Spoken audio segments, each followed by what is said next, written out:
I don't care how I feel. Yeah. I don't care if I feel happy or sad. It doesn't really affect what I do each day. I do the exact same things. I act the exact same way. I don't care. Yeah.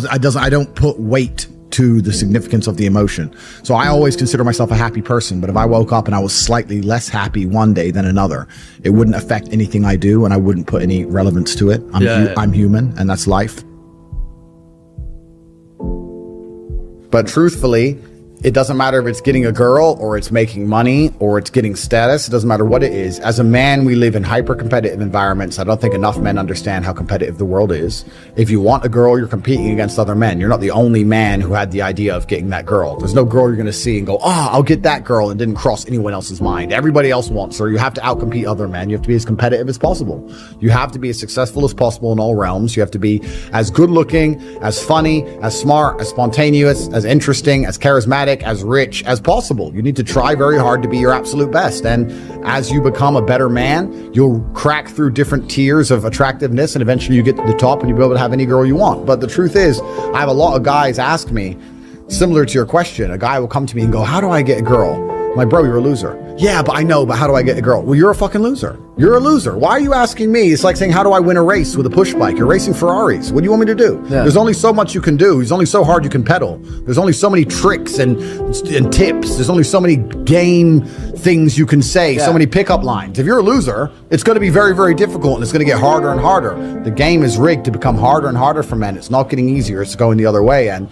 if you're going to be on a racetrack and there's going to be Ferraris there, and you're going to be on a pedal bike or in a Nissan, you're going to get smoked. That's the game. You have to up yourself. You have to improve yourself. I'm not going to lie to anybody here and say you don't have to improve yourself. You can stay a loser and get chicks, because you can't. I don't understand how many humans function in the world today. I don't get people who don't think like me. I don't understand it. I'm like, well, then how have you survived this long? Life is hard. Life is difficult. Maybe I've just been unlucky, which I don't believe in, but I've had so much trauma and bad events and negativity and stress and all these things that have happened to me, and I've used all of it to be monumentally successful. If I wasn't that way inclined, with the workload that God put on my shoulders, I'd just be in a ditch somewhere. Yeah. I would have killed myself by now. Yeah. Like, I don't understand how people are functioning. If you're not thinking like me and you're going through life with any other mindset, you've been extremely fortunate that God smiled on you and allowed you to sit around most of the time doing jack shit, and you have yet to be punished for that. Yeah. I could never have lived that life. If I was a bit lazy or a bit, or I was a bit of a snake, or if I lied to people, I'd be dead by now. Yeah. Like, so a lot of these people are just absolutely and utterly blessed by God that they managed to go through life with such a non-competitive mindset, and they still breathing. Like, I don't understand how people can think any other way. Yeah. I've spoken to dudes and like, I had a bad couple months. Why? My girl left me. You've wasted months? You've wasted months over some... Like, you had think of how much God loves you to have given you the grace and given you the opportunity to waste months of human time over some chick. Like, talk about blessed head to toe. If I waste months, empires are going to collapse. I'm going to end up in a cell or dead if I waste months. I have things to do every single day. I can't waste a second. Like, these people are just absolutely infinitely blessed, and their mindset is a product of that, because they're spoiled children. Absolutely spoiled children. If you're going through life with any other mindset besides a hyper competitive one, where you are capable of competing with some of the most dangerous men on the planet in all their forms, me and my network, and also my competitors. If you don't have that mindset, then you have to understand that you are spoiled. Yeah. You're spoiled by your reality, because there's a whole bunch of people out here daily who fail. There are men out here who fail daily, and they have yet to feel the true consequence for it. They fail to go to the gym when they know they should have gone to the gym. They fail because they forgot their keys and it took them 10 minutes to find them. They fail because they replied to a question they got sent on WhatsApp the wrong way. They fail because they didn't smile when they were supposed to. They didn't say please and thank you to that person who helped them. They fail because they didn't say hi to that girl who's looking at them out the corner of their eye. They just fail perpetually. They go through life missing every opportunity and just failing. And somehow we've built a society which is so soft, and God is so giving and so graceful, that they still have a place to eat and somewhere to sleep, and they're still surviving. That shows how nice God is. Yeah. Because before this society, truthfully, if you were that level of failure, you would be dead. Survival of the fittest. It's survival of the fittest. And none of these men out here are fit. No. Their mindset isn't fit. Their reality isn't fit. They're failures. They're failures. Yeah. And they're just failing every single day. And they go, but tomorrow I'll go to the gym. Yeah. You've been failing your whole life. That's all you've done is fail. And then you sit and wonder why people like me absolutely and utterly outcompete you. It is so easy to become a top tier male in the world today because the competition is so ridiculously low. There are 2% killers like me, and everybody else is amateur, head to toe amateur. They can't even pay attention to anything. They can't try anything. They're amateurs. And it's really mind blowing to me because I've tried with all of my computational power to imagine having a mindset different to mine. And I just can't see a reality worth having. I can't see a reality worth living. I can't see how you're going to build a life worth experiencing if you have any other mindset. I can't see it. Yeah. I've never met somebody with a fantastic life who did not completely and utterly believe in themselves. I've never seen somebody massively succeed and they didn't believe in themselves, ever.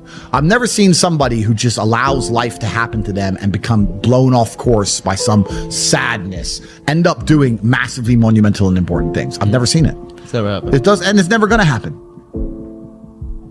If I'm unhappy with something and I'm uncomfortable with something, I fix it. Yeah. That's endless motivation, which I don't truly believe in as a concept, but that's endless fuel for the fire. Right. If I was unhappy with something about myself, regardless of what it was, I would be able to take all of that discomfort and turn it into endless energy to get the problem fixed. Yeah, exactly. But these people seem to It's okay to be unhappy. Yeah, well, these people seem to sit and say, I'm really unhappy with X, but then stay doing X. So I don't believe they're truly actually unhappy. What you'll notice if you live life long enough is that somebody will sit and say to you, I'm unhappy being a loser. You say, why are you a loser?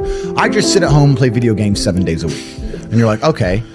And maybe 3 days of the week, they're unhappy doing that. Yeah. And that's the time they email you, and that's the time they want to make a change. But 4 days of the week, they don't really, it doesn't really bother them. Yeah. It doesn't really bother them. Because if it bothered them 7 days a week, guess what? They would fix it. Correct. Yeah. So I have very little sympathy for people. And that's not because I'm not a nice person, but it's because I've been so hard on myself and I've been through so many things that were difficult, and I've been through so much pain and trauma myself, some of it self-inflicted, some of it given to me by God to make me a better person. But I've been so difficult on myself. It's very hard for me to look at somebody who's refused to be difficult on themselves and see them as my equal or feel sympathy or pity for them. Why would I feel pity for somebody who took the easy route when I took the hardest possible route? Yeah. I took the hardest possible way to be the man I am, and you were too big of a... And now you want me to feel sorry for you? I don't feel sorry for you. Yeah. I don't feel sorry for these people. And because as a man, you can be anything you decide you want to be. That's the beauty of being a male. You can build your character completely from the ground up, just like a video game. Every single thing about me that people respect, I built. I was not born a world champion kickboxer. I was not born this intelligent or intellectual. I was not born this rich. I was not born this strong. I was not born this confident. I was not born this interesting. I was not born this charismatic and humble and gorgeous and tall and strong and sexy. I was not born none of these things. I became these things myself. So I deserve all the spoils of war. And anybody who decides they don't want to work hard enough to become those things, then they deserve to sit and accept they're my inferior. Yeah. That's their problem. So you talk a lot about purpose, and what is your thoughts as to, do you have like an exact answer as to why we are created as humans and why we are here? Like, what is the purpose of life? Why have we been given life? I think we're here to struggle and to learn. I don't think we're here to be happy. That's why when we keep going back to the happy argument, I've always found that kind of frustrating and annoying. Yeah. When someone goes, oh, but I want to be happy. Why? Why? Why do you want to sit there and laugh? Like you were happy your entire childhood. That's your happy days. You're allowed to be happy as a kid. Finished. It's all over now, right? You're a man. You have responsibilities. I think we're here to do important. Provide, protect, and we're also here to do important things. And important things are going to be difficult, and they're going to be hard, and you're going to get frustrated. But that's what gives you purpose. Yeah. I don't see anyone who's chasing happiness. I think that's a very feminine frame. I understand why some women just want to be happy. I don't know how it feels to be a girl because I'm not one. But in my experience, I know women who just want to be happy. Yeah. Girls just want to have fun. Fine. But you're a man, right? And if you're a man, then it's absolutely an utterly different experience of life. I think we're here to struggle. I think we're here to endure pain. Yeah. I think we're here to just see how hard we are to kill. I think that going through terrible things and living through them and coming out the other side is one of the most fantastic things about being human. I think that it's almost like once you understand what life is really about, there's no emotion which isn't enjoyable. The only emotional state which can be seen as detrimental is feeling nothing at all. But if you're sitting at home and you're feeling truly heartbroken, at least you're feeling something, right? And I think that's the whole part of being human. I think we're here to struggle. I think we're here to go through pain.